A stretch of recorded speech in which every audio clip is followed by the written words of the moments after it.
Hello and welcome to this Learn English elementary recording brought to you by the British Council.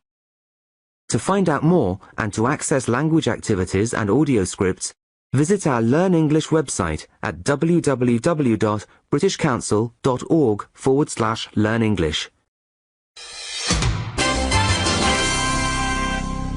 Hello again and welcome to the Learn English Elementary podcast number 8. I'm Tess from London. And I'm Ravi from Manchester. You're looking great as usual, Tess. How are you? Thanks, Ravi. I'm very well, thanks. How are you? I'm fine, thanks. Actually, I'm very well. You know I told you I was looking for a new flat? Yeah? Well, I found a new place over on Carswell Road, near the swimming pool. It's really nice. Much bigger than the one I'm in now. Oh, what's the rent like? Well, it's quite expensive. Quite a bit more than I pay now, but it's a lot nicer. Great. When are you moving? Well, I wanted to ask you about that. What are you doing on Saturday? Nothing special. Why? Well, do you think you could help me move some stuff to my new place? Can you spare 2 or 3 hours in the afternoon? Yeah, I suppose so. You can say no if you want to, you know. No, it's okay. I don't mind. That's brilliant. Thank you. I'll tell you what, I'll make dinner for you at the new flat after we've moved my things. Does that sound okay? Ooh, that'll be lovely. Thanks. Great. Have a think about what you want to eat. Right. Well, we better get on. Lots of things for you, as usual. We've got Gordon. Hello, Gordon. Hello! Gordon's our producer and king of the bad jokes. We've got the quiz. We've got fish in the bath. Huh? We've got good and bad TV. But first of all, we've got I'd like to meet. And joining us today is Megan. Hello, Megan. Hi, Ravi. Where are you today, Megan? I'm at home, in Reading. Oh, yeah, I know it. Do you like it? It's okay. I quite like it. Yeah. OK then, Megan. Tell us. Who would you like to meet? I'd like to meet David Attenborough. Great choice. I know who David Attenborough is. I think anyone who watches television in Britain will know who he is. But maybe you can explain to people who don't watch television in Britain who David Attenborough is and what he's well known for. Well, actually, Ravi, David Attenborough's wildlife programmes have been seen by more than 1 billion people all over the world, so I think people will know who he is. They might not know his name, but I think they'll recognise him.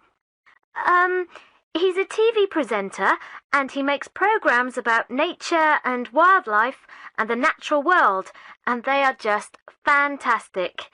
I'll say the names of some of the programmes in case anyone recognises them. There was Life on Earth, The Life of Birds, The Blue Planet, Planet Earth. There's been so many of them. And what is it about David Attenborough that you like? Oh, everything. He's getting quite old now.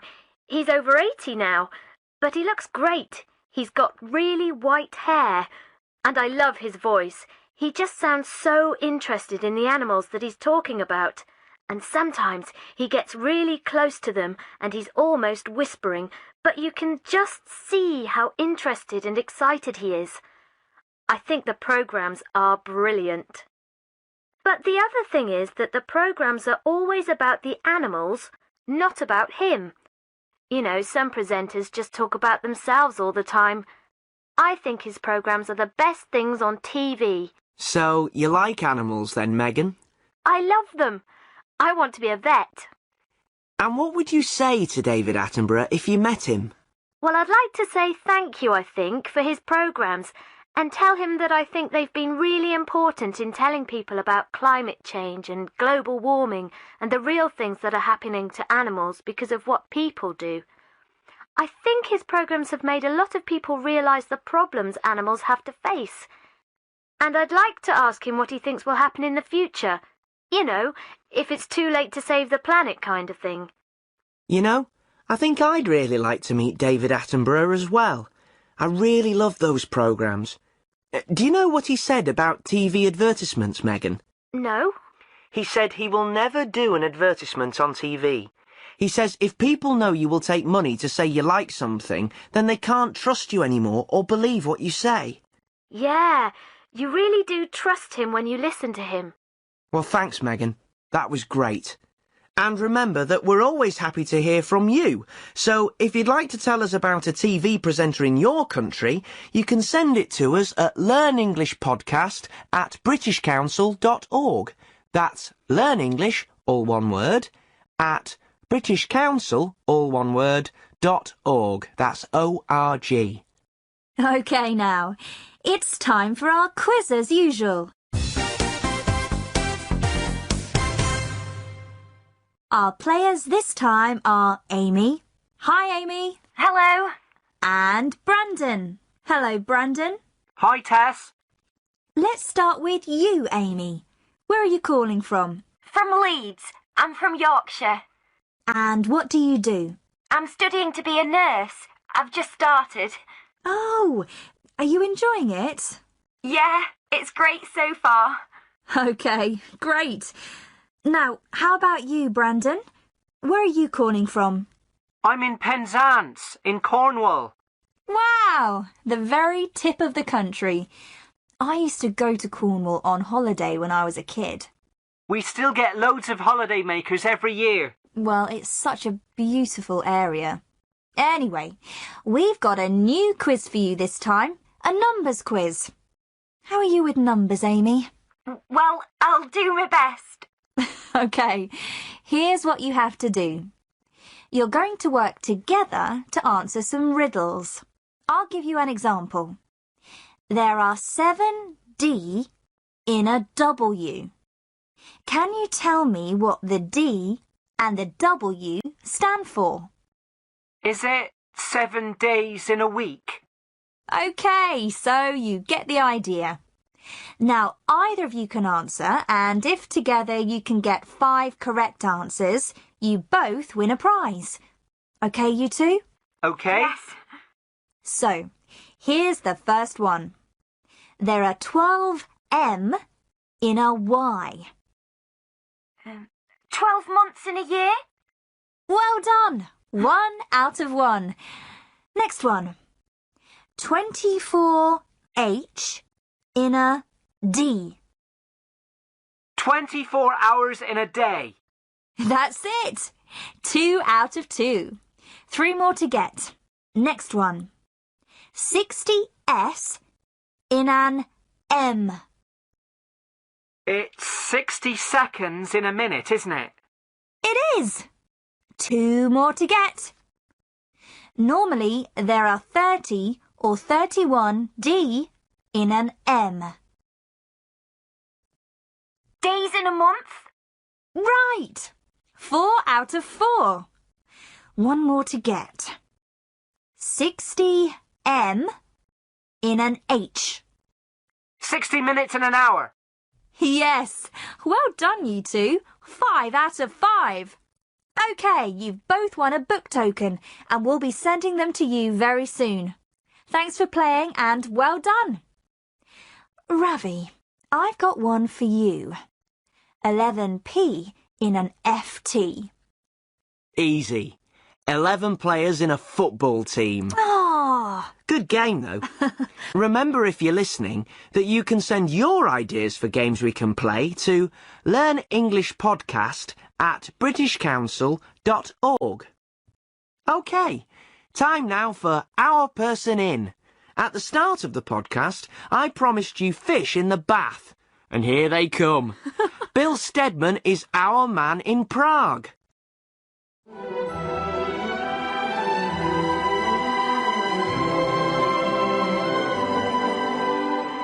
When the huge fish tanks appear outside supermarkets here in Prague, you know that it must be almost Christmas. The tanks are full of carp, the fish traditionally eaten at Christmas here in the Czech Republic and in other Central European countries. For my first Christmas in the Czech Republic, I found this tradition a little strange. Carp isn't usually eaten in Britain. It's a fish that is often full of small bones, and the flavour is a little, well, different. But what I found really strange about the Czech habit of eating carp at Christmas is how they do it. People usually buy the fish from tanks outside supermarkets and take them home alive and put them in the bath. Spending a few days in clean bath water cleans the carp and makes it taste better when it is eaten on Christmas Eve. A friend of mine told me that when her son was 4 years old, he asked why they were keeping the carp in the bath. "To clean it," she told him. Later that day, my friend went to look at the carp in the bath and saw, to her horror, a bath full of bubbles. Her helpful son had added a generous handful of soap powder to the bath to make sure their carp was lovely and clean. That was one family that didn't eat carp that year. All my friends with children tell me that there is one golden rule. Never give your carp a name. When Christmas Eve arrives, you'll find it very difficult to explain to your children why their pet has suddenly disappeared.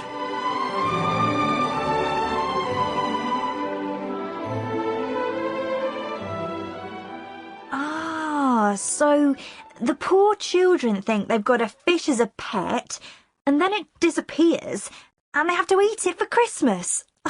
Poor things. What I want to know is, how do they have a bath when the fish is in the bath? Ooh. Do they just have a bath with the fish? Very strange.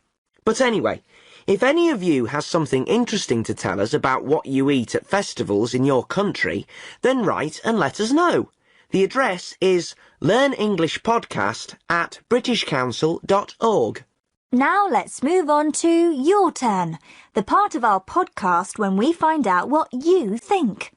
This time round we asked a two-part question. What are the best and worst things on TV? Let's hear some answers.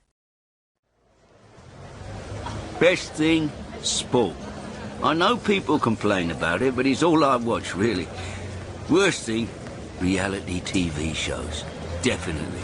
There are hundreds of them and they're all completely stupid. Well, I like soap operas. I watch 2 or 3 of them, you know. You really feel like you know the characters. I've watched them for years. What do I always switch off? Probably the weather forecast. It's never right, so what's the point in watching it?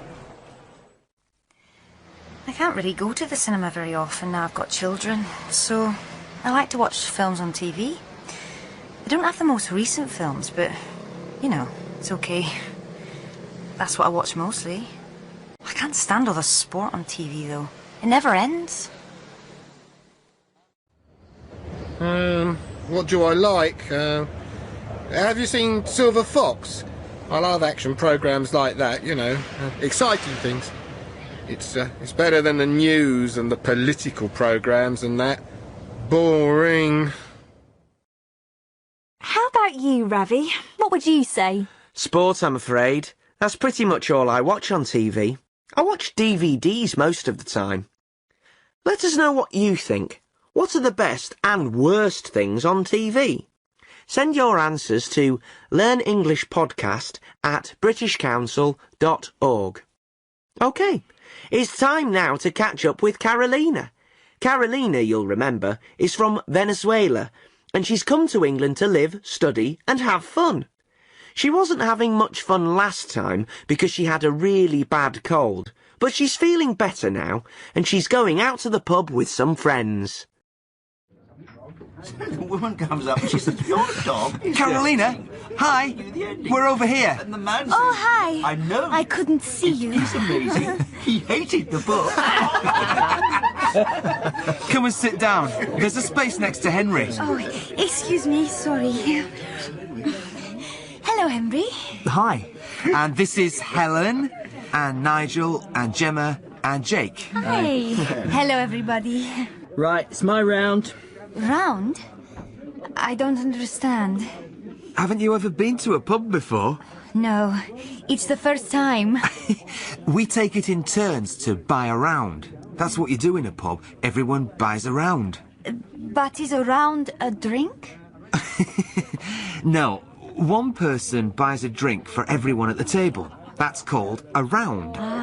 Then next time someone else buys one. Henry bought the first one, and now Jake's buying the next one, so it's his round.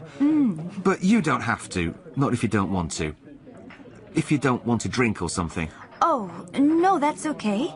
I'll buy a round later. So, same again, everybody? Thanks, Jake. Thank you. Cheers. Carolina, what are you drinking? Oh, dear, I don't know.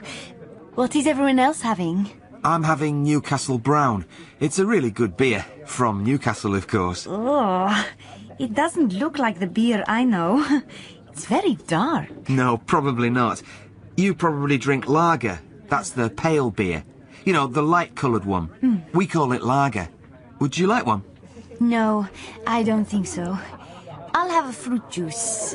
What have they got? Well, pineapple. That's what Helen's drinking. But besides that, I'm not sure. Come up to the bar with me and we'll ask. You can give me a hand with the drinks. OK, so that's 2 bottles of Newcastle Brown, a pint of lager, a half of lager, a Diet Coke, pineapple juice, and whatever Carolina wants. Great. So, are you enjoying Newcastle? Yes, I am. I haven't seen much of it yet. I've just started classes and I had a really bad cold for a few days. But I like what I've seen. You been served? No. 2 bottles of Newcastle Brown, a pint and a half of lager, a Diet Coke, and a pineapple juice, please. And what other fruit juices have you got? Pineapple, cranberry, mango, apple and orange. Mango, please. And a packet of crisps, please. Cheese and onion. Right you are. And how long have you known Jamie? Oh, we met on the train coming up from London. Ah, well, he seems to like you. Oh, does he? Well, Hey, that's £11.50, please. Here you are. And that's £8.50 change. Thanks. OK, let's get these back to the table. I'll take the lagers. If you can bring the juices and the crisps over, yeah? Ooh, Jamie seems to like Carolina. Well, well. I knew you'd say that. Do you buy rounds if you go to the pub, Tess? I don't usually. It can be really expensive, can't it? Anyway, at least Carolina knows what a round is now. I don't really go to the pub much anyway. I prefer to be outdoors. Gordon, I bet you're often in the pub, surrounded by people laughing at your jokes. That's right, Ravi. Is it time for your joke now? Come on then. I hope it's a good one. They're all good, Ravi. Ready for it? Go on. OK, then. There were these 2 married couples, OK? And one couple invited the other for dinner one night. So, they have a lovely meal, and after dinner, the 2 men were in the kitchen doing the washing up and chatting, and the 2 women were in the living room. One of the men says to the other, "We went to a great restaurant last week, had a fantastic meal, the best Indian food I've had in ages. Excellent, and really cheap too." And the other man says, "Sounds great, I love Indian food. What was the restaurant called?" And the first man says, "Oh, gosh, my memory's terrible. Now let me think for a minute. You know that flower? It's red, smells nice, romantic. You give it to people you love on Valentine's Day. What do you call it?" "A rose," says the other man. Yes, that's it." And he shouts into the living room, "Rose, what was the name of the Indian restaurant we went to last Saturday?" My dad's like that. His memory's awful. Yeah, mine too. Actually, I forget things as well. Thanks for the joke. What's his name again? Very funny, Ravi. Thanks, Gordon. And that's all from us for today, but don't go away because our English teacher, Tom, will be here in a little while talking about what you heard and ways to help you learn.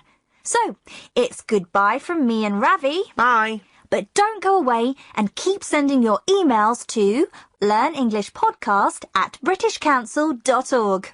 Bye.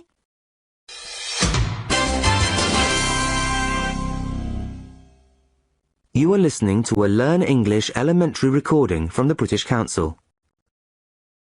Hi, my name's Tom. At the end of every podcast, I talk about some of the language that you heard and some ways to help you learn English. Today, I want to talk about prepositions, words like on, at, and in. It's very difficult for learners to use these words correctly in English. We use prepositions all the time, in lots of different ways. But today, I'm only going to talk about one situation, using prepositions in time phrases, with words like Saturday, Christmas, or December. Listen to Ravi. Which preposition does he use before Saturday? Well, I wanted to ask you about that. What are you doing on Saturday? That's right. He uses on. We say on Saturday, or on any other day of the week. On Sunday, on Monday, on Tuesday, all of the days. Now listen to part of Gordon's joke. The man in the joke is trying to explain what a rose is. Listen to the preposition with Valentine's Day. Romantic. You give it to people you love on Valentine's Day. He said, on Valentine's Day. Valentine's Day isn't a day of the week, but it is a day, a single day, so we use on again. Now listen to one more. This is Bill in Prague talking about the fish that they eat. Listen for the time phrase. Spending a few days in clean bathwater cleans the carp and makes it taste better when it is eaten on Christmas Eve. Yes, it was on again. He said, on Christmas Eve. Can you guess why? Christmas Eve is what we call the day before Christmas Day, the 24th of December. So, Christmas Eve is a single day. So we use on. So, when we're talking about a single day, we use on. We can say, on my birthday, or on the 1st of December, or on the day I met you. And we use it for dates too, because they're single days. On the 1st of January, on the 25th of April, on the 10th of July. There's just one more thing I need to tell you about using, or not using, on in time phrases. Listen to this line from Gordon's joke. What was the name of the Indian restaurant we went to last Saturday? He said last Saturday. He didn't use on. The reason is simple. We don't use a preposition when we use last. We just say last Saturday, no on. And it's the same with next and this. We just say, what are you doing next Saturday? Or let's have dinner this Saturday, no on. So, now you know how to use on in time phrases. In other time phrases, we might use at or in.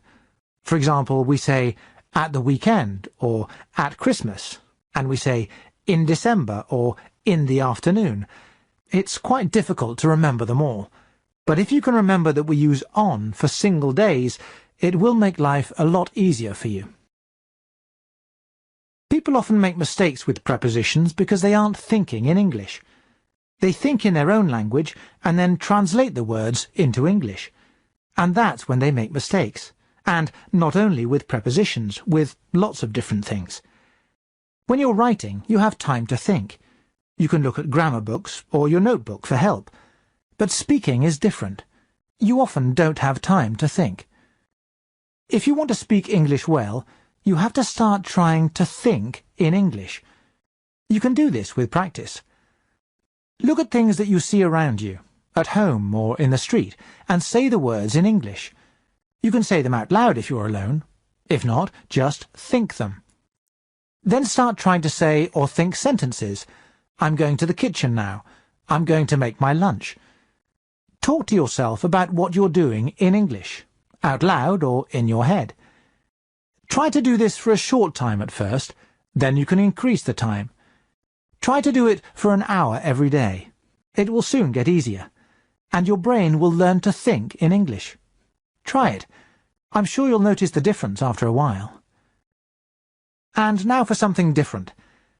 In this podcast, we heard Carolina meeting some people in a pub. She learnt a new word. Listen. But is a round a drink? No, one person buys a drink for everyone at the table. That's called a round. Then next time someone else buys one. Henry bought the first one, and now Jake's buying the next one, so it's his round. But you don't have to, not if you don't want to. If you don't want to drink or something. Pubs are a big part of British culture. British people often go to the pub, and you will often be invited to go too. This doesn't mean that you have to drink alcohol.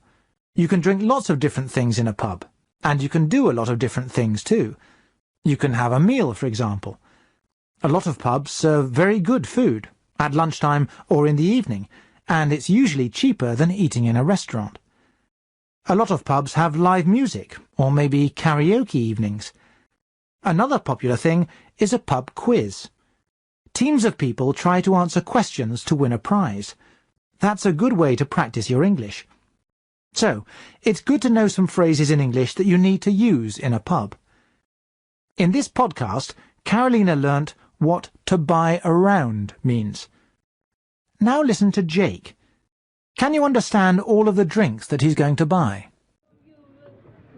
Come up to the bar with me and we'll ask. You can give me a hand with the drinks. OK, so that's 2 bottles of Newcastle Brown, a pint of lager, a half of lager, a Diet Coke, pineapple juice, and whatever Carolina wants.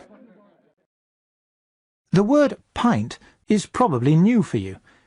Jake is going to buy a pint of lager. A pint is a British measurement. It's a little bit more than half a litre, 0.57 of a litre in fact.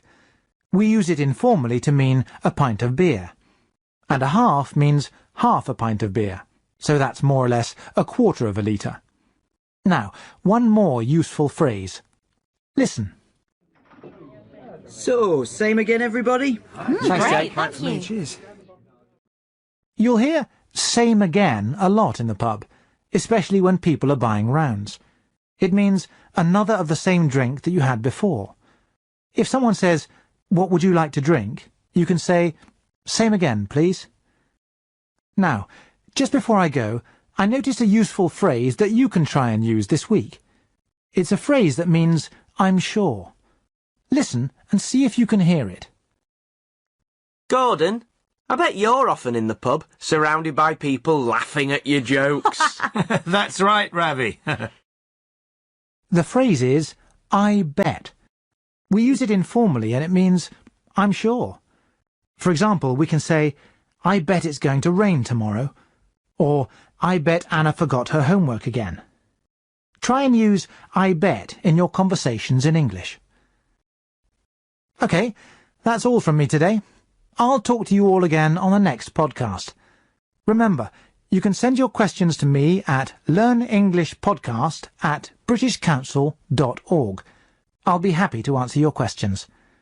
Or write to me about any interesting language that you noticed.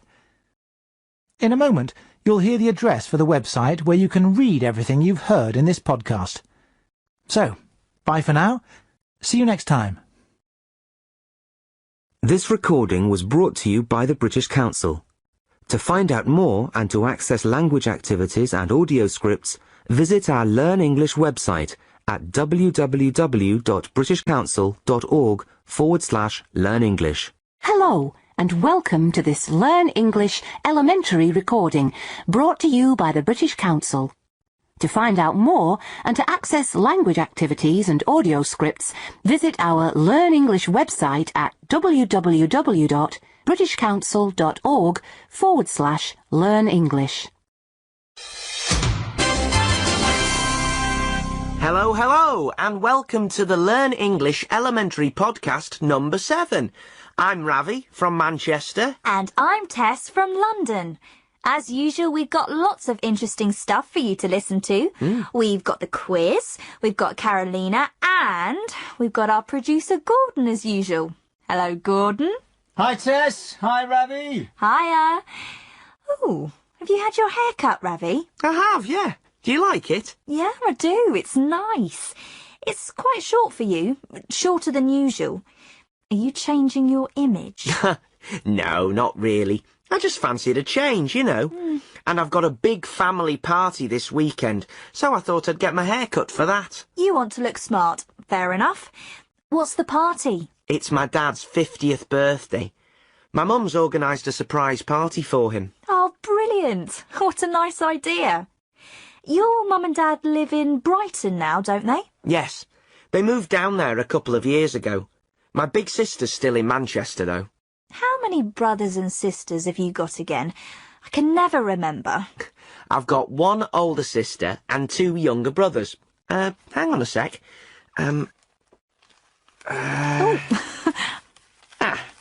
That's them there. Oh, you keep a picture of your family in your wallet. How sweet. Yeah, of course I do. That's Asha, my big sister, there. She's 3 years older than me. Oh, she's really pretty. It's a shame our listeners can't see this. You do realise that, Ravi, don't you? I know. But it'll only take a minute.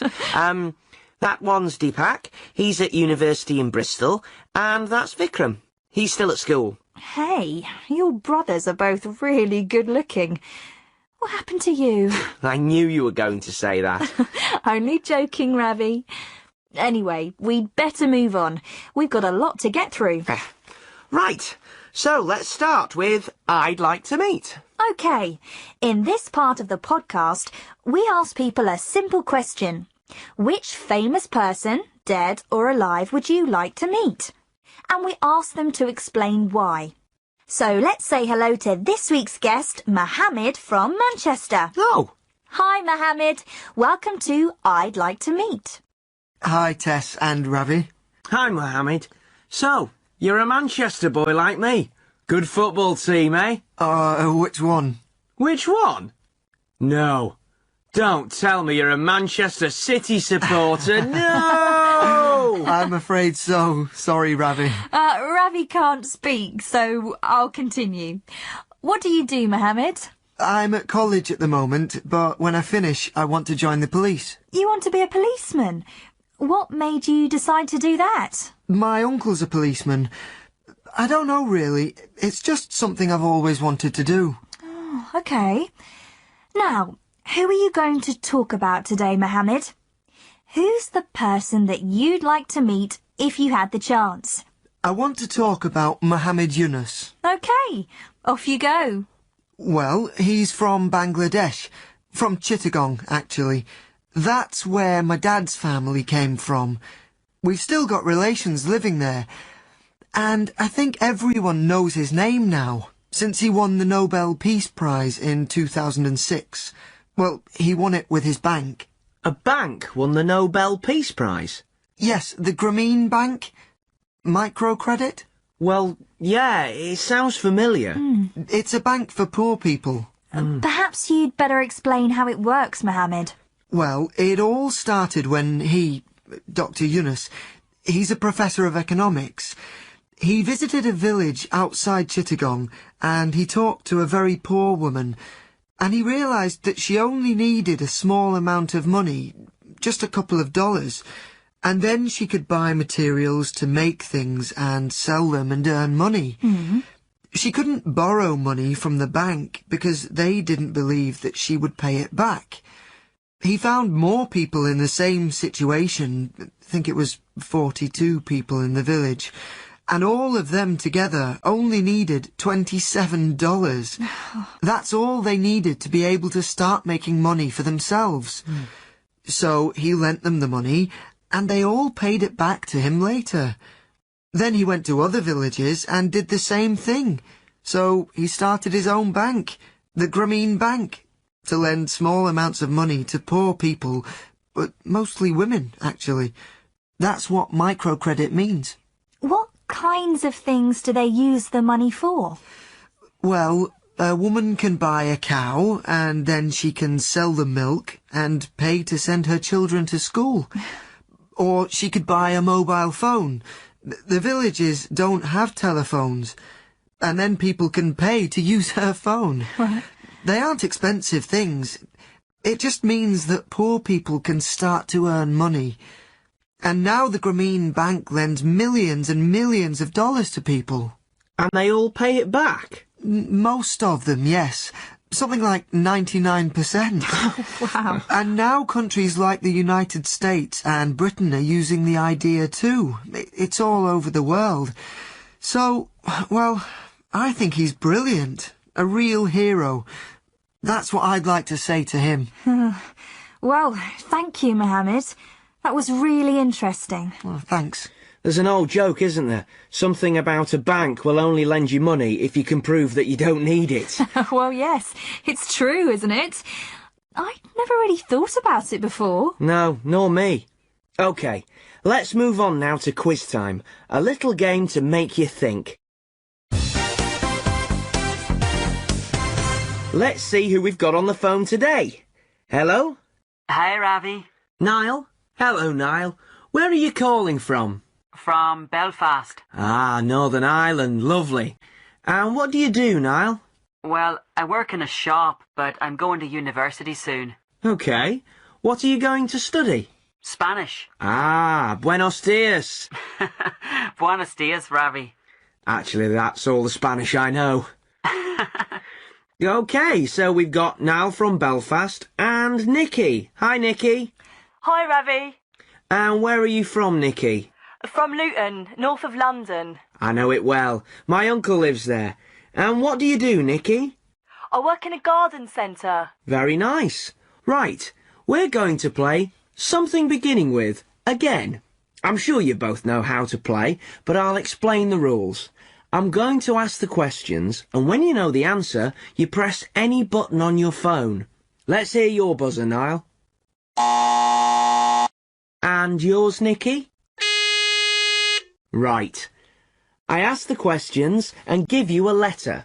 So I might say, for example, a sport beginning with F. And when you think of a sport beginning with F, you press your buzzer. Can either of you think of a sport beginning with F? Niall. Football? Exactly. The winner is the first person to get 3 answers right. Are you both ready? Ready. OK. Then let's go. Can you tell me a fruit beginning with C? Nikki. Cherry. Yes. 1-0 to Nikki. Can you tell me a means of transport beginning with T? Niall.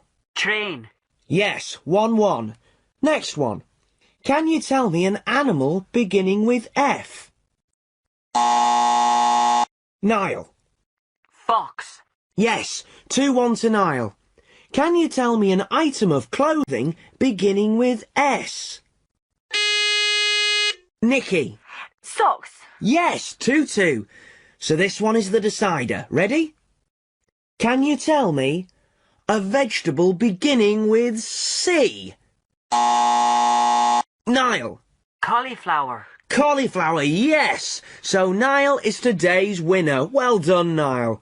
Bad luck, Nikki. The podcast book token will be on its way to you soon to buy any book you want. You can get a Spanish book. I might do that, Ravi. OK. Thanks to both of you for playing, and the rest of you, remember you can send your ideas for games to us at learnenglishpodcast@britishcouncil.org. Right. Let's move on now to Our Person In. This is the part of the podcast when we hear from different people all over the world. This time, Susan Harold is Our Woman in Egypt.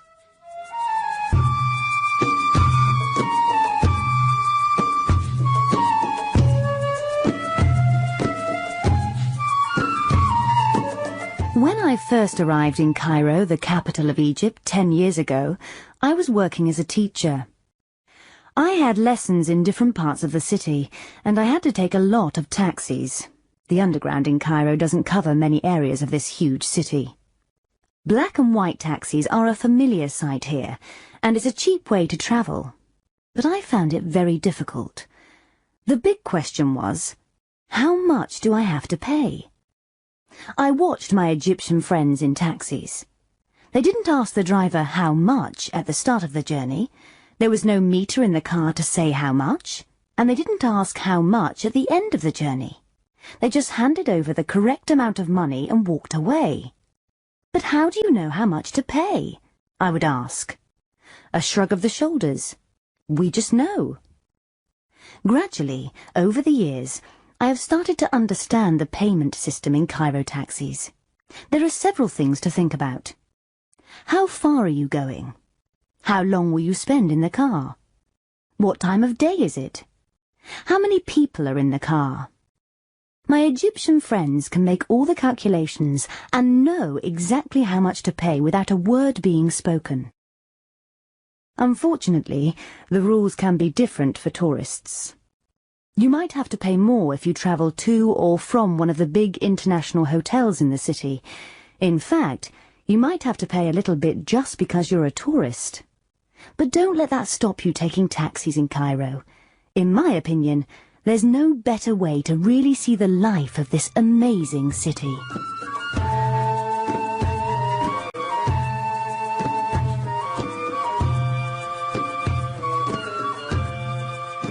I went to Cairo on holiday a couple of years ago, and it was unbelievable.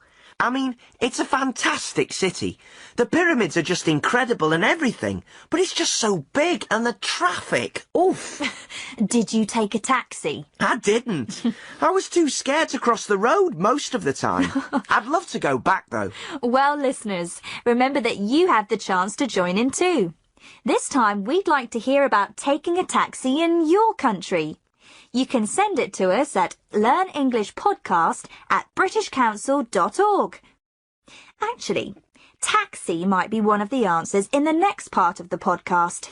It's time for Your Turn, when we go out into the street to find out what people think. And the question this time was, what's the best way to travel? Actually, that's quite a difficult question. I think I'd say flying. Except it's really bad for the planet. Well, let's hear what our people said. By train, definitely. You know, you can get up and walk around, and you can't really do that in a plane or a car. And you can just sit and watch the world go by. Not too fast, not too slow. Just right. Well, I shouldn't really say this, but I love driving. It gives you that feeling of independence that you don't get with any other transport. You can just go wherever you want. The world's your oyster. I'd love to drive all the way across America one day. I know lots of people don't like it, but I really like flying. I still think it's amazing that we can do it. When you stop to think about it, it's incredible. And I love the view from up there. Oh, mind you, it's really bad for the planet, I suppose. Well, I've travelled on the underground today. But if I had to say what the best way to travel is, I'd say bicycle. I think it's the satisfaction of getting around by your own effort. And it's good for you. I'd probably say on foot, really. I mean, it depends. I love walking in the countryside. It's not so much fun in the city, I guess. Well, I tell you what isn't the best way to travel. Flying. I hate it. I'm terrified. Nah, I disagree. I really like flying. What about you, Tess? I'm surprised that nobody said boat. I love travelling by boat.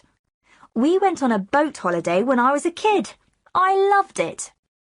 And we'd love to hear what all of you out there think. What do you think is the best way to travel? Write and let us know. learnenglishpodcast@britishcouncil.org. OK, time now to find out how Carolina's getting on in Newcastle. Carolina, you might remember, is a student from Venezuela who's come to Britain to live, study and have fun. Last time we listened, Carolina joined some societies at the university, but this time she's not feeling too well. Hi, Emily. Hi. What are you doing here? I thought you had a seminar at 10 o'clock. I did, but I'm not feeling very well. Oh, bless you. You sound terrible. You'd better go to bed. Did you tell your tutor that you were ill? No, I was early. He wasn't there. But I left a note on the door. I said I was sorry, but I was very constipated. Constipated? Why did you tell him you were constipated? Well, because I am. See? I can't stop sneezing. You don't sneeze when you're constipated. Constipated means that you can't go to the toilet. You know, you're blocked. You know, you try, but you can't. Well, you know. Oh, no. I was thinking in Spanish. In Spanish we say, I'm constipada. Well, in English, it's a cold. You say, I've got a cold. A bad cold. I knew that.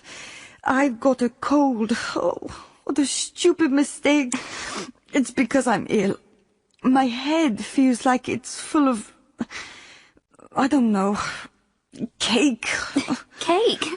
And I left a note on the door. Oh, everyone's going to laugh at me. No, they won't. Don't be silly. Everyone knows English isn't your first language. You made a mistake, that's all. But they won't know it's a mistake. They'll think I wanted to tell everyone that I was constipated, that I couldn't go to the toilet. I want to go home to Venezuela. Look, it's not 10 o'clock yet. I'll go to the room and take the note off the door and explain to... Who? Professor Grogan. Room 102. It'll be too late. And you can go to the chemist's and get yourself something to take. Then come back here and go to bed. You look awful. Have some hot lemon and honey. That's what my mother always gives me. Okay. Thanks a lot, Emily. Good morning. Can I help you? Yes, please. I can't stop sneezing. Have you got anything I can take? Is it a cold or an allergy? It's a cold.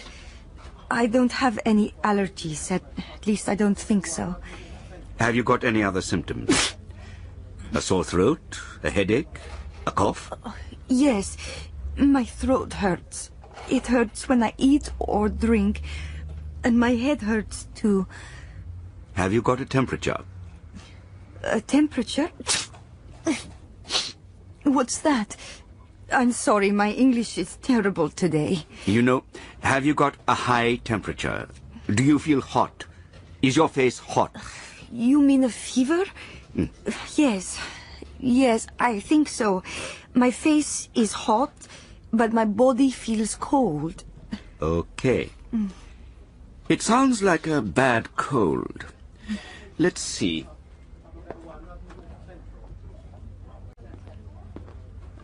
This should help. Are you allergic to any medicines? No. No, I'm not. No. How often do I have to take it? 2 spoonfuls, 4 times a day. The instructions are on the bottle. Don't take it if you're driving. It might make you sleepy. That's okay. I just want to go to bed. Should I take anything else? Vitamin C will help. Here you are. Take one of these 3 times a day. And drink plenty of water. Where are you from, if you don't mind me asking? Venezuela. I've only been here a few weeks. Ah, Venezuela. I expect our English weather is a bit too cold for you then. Spend the rest of the day in bed and keep warm. You'll feel a lot better tomorrow. I hope so. If you still feel terrible in 2 or 3 days, then you should go and see a doctor. Thank you very much. And how much is that for the medicines? Oh, poor Carolina. It's terrible when you feel ill in a foreign country. I am constipated. Oh, stop it, Ravi. Yeah, you're right. It is quite funny, though.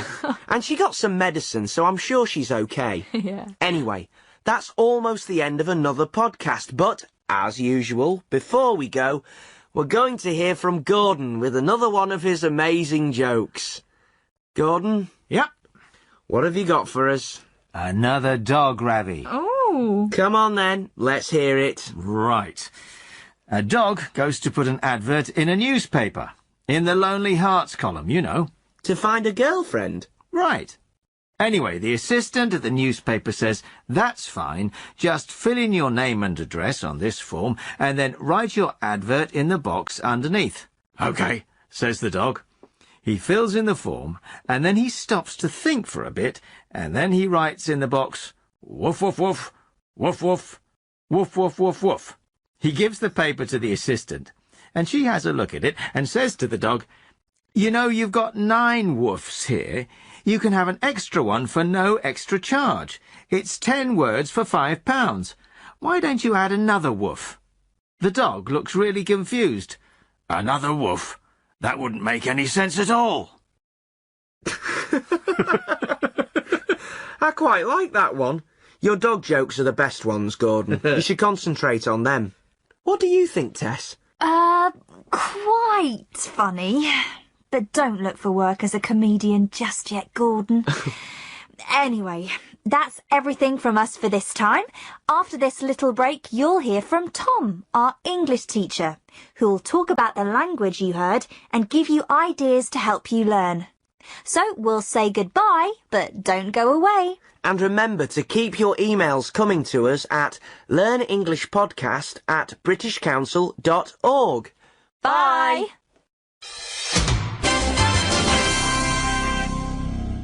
You are listening to a Learn English elementary recording from the British Council. Hi, my name's Tom. At the end of every podcast, I talk about some of the language that you heard and some ways to help you learn English. Today, I want to look at some verbs that we use to describe things, or to describe the idea that we have about them. Listen to Emily and Carolina talking. Remember, Carolina is ill. What phrase does Emily use to describe her? Hi. What are you doing here? I thought you had a seminar at 10 o'clock. I did, but I'm not feeling very well. Oh, bless you. You sound terrible. Emily says, you sound terrible. We use the verb sound when we are talking about something we can hear. Emily can hear that Carolina is ill from her voice, and also from her sneezes, so she uses sound. If your friend tells you all about her new boyfriend, but you haven't met him yet, you can say, he sounds nice. You have the idea that he is nice from what she has said about him, from what you've heard. So you can use sound. Now listen to Emily again. How does she describe Carolina this time? And you can go to the chemist's and get yourself something to take. Then come back here and go to bed.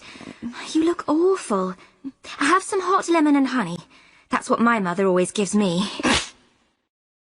This time Emily says, you look awful.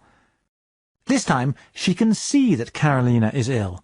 It isn't just her voice now. Her eyes are probably red, and she might be very pale. So this time Emily says, you look awful. If your friend shows you a photograph of her new boyfriend, and you haven't met him yet, you can say, he looks nice. You have the idea that he is nice from the photo, from what you can see. So you can use look. A lot of languages use words that translate as seem or appear in all of these situations, so using look and sound might be a bit strange for you. Try to notice people using look and sound in the English that you read and hear, and try to use those phrases yourself. Now I want to talk about something that's very important when you learn a new language. Do you remember Carolina's problem with the word constipated? Constipated? Why did you tell him you were constipated? Well, because I am. See? I can't stop sneezing. You don't sneeze when you're constipated. Constipated means that you can't go to the toilet. You know, you're blocked. You know, you try, but you can't. Well, you know. Oh, no. I was thinking in Spanish. In Spanish we say, I'm constipada. This is a very common problem. It depends what language you speak, but sometimes there are words in your language that are very similar to a word in English, and very often they have the same meaning too. For example, arriver in French is similar to arrive in English, and the meaning is the same. These words can help you a lot. But be careful. As we just heard with Carolina, sometimes the words don't have the same meaning at all. The word constipada in Spanish looks and sounds the same as the English word constipated, but the meaning is completely different. We call these words false friends. They look or sound the same as a word in another language, so you think they are friends, but they don't have the same meaning. The German word for poison sounds the same as the English word gift, which means a present. In Finnish, the word for cat can sound like the English word kiss. False friends can be very dangerous. When you hear a word in English that sounds or looks the same as a word in your language, the first thing to do is notice the context, the situation where you heard or saw the word, what the people were talking about. This will help you to understand the meaning of the word. Then, if you're still not sure, check the word in your English Learner's Dictionary. And finally, if it is a false friend, then make a note of it on a special page in your vocabulary notebook, and make a really special effort to learn it and remember it. It isn't easy. Even people who speak English very well still make mistakes with false friends, just like Carolina did, when they're tired or not concentrating. Now, let's look at a useful phrase that we use in English when we want to ask a personal question. Listen to Carolina and the chemist. What phrase does he use when he asks her a personal question? Vitamin C will help. Here you are. Take one of these 3 times a day, and drink plenty of water. Where are you from, if you don't mind me asking? Venezuela. I've only been here a few weeks. Ah. He says, "Where are you from, if you don't mind me asking?" Of course, in a different situation, with your new classmates, for example, "Where are you from?" isn't a very personal question. But the chemist doesn't know Carolina, and in this situation, Carolina is buying some medicine for her cold, Carolina might be offended. She might think the question isn't appropriate. So he adds, "if you don't mind me asking." This makes the question more polite. If you want to ask someone a question but you aren't sure if it's polite to ask, then use "if you don't mind me asking." Just before I go, let me give you a phrase from the podcast that you can use. Listen to what we say in English when someone sneezes. Achoo! Hi. What are you doing here? I thought you had a seminar at 10 o'clock. I did, but I'm not feeling very well. Oh, bless you. You sound terrible. You'd better go to bed. Did you tell your tutor that you were ill? Yes, we say, "bless you." Some learners think that we say, "God bless you." Well, maybe that was the original phrase that people used a long time ago, but nowadays it's just "bless you." Use it the next time someone sneezes near you. OK, that's all from me today. I'll talk to you all again on the next podcast. Remember, you can send your questions to me at learnenglishpodcast@britishcouncil.org. I'll be happy to answer your questions. Or write to me about any interesting language that you noticed. In a moment, you'll hear the address for the website where you can read everything you've heard in this podcast. So, bye for now. See you next time. This recording was brought to you by the British Council. To find out more and to access language activities and audio scripts, visit our Learn English website at www.britishcouncil.org/learn English.